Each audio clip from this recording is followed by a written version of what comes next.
המלאכים שמלווים את האדם, ששומרים על האדם. באמת, אמר לי אתמול יהודי שגר בסדרות, הוא אמר לי, אנחנו מרגישים בחוש איך הקדוש ברוך הוא שומר עלינו. הוא אומר, אתה רואה שלכל אחד מה שכתוב לו, אין פה משחקים.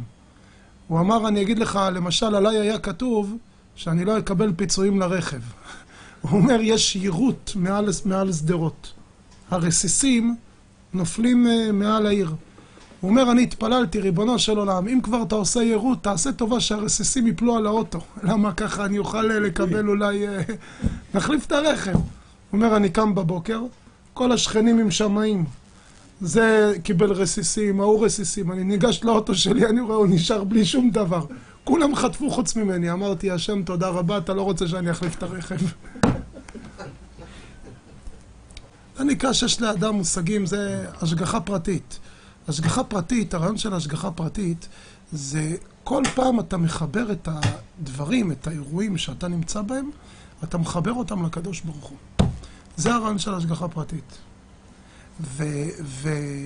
והעניין הזה, כמה שאדם יותר שם לב לפרטים הקטנים, ומחבר אותם לבורא עולם, אז ככה יותר קל לו להתחבר לעניינים הללו בדברים, כל דבר גשמי שקורה, הוא אומר, זה הקדוש ברוך הוא משגיח עליי, הקדוש ברוך הוא מסובב לי את הדברים.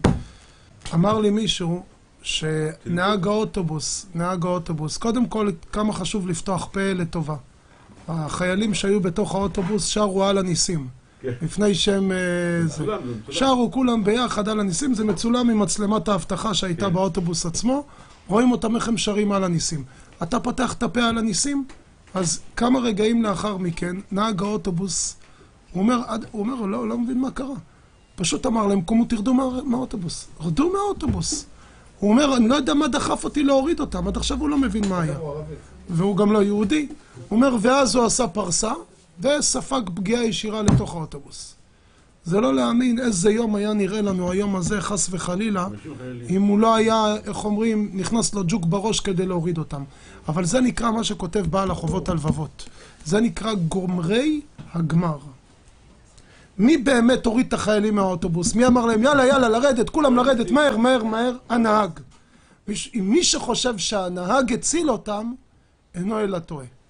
הנהג זה רק גורם הגמר.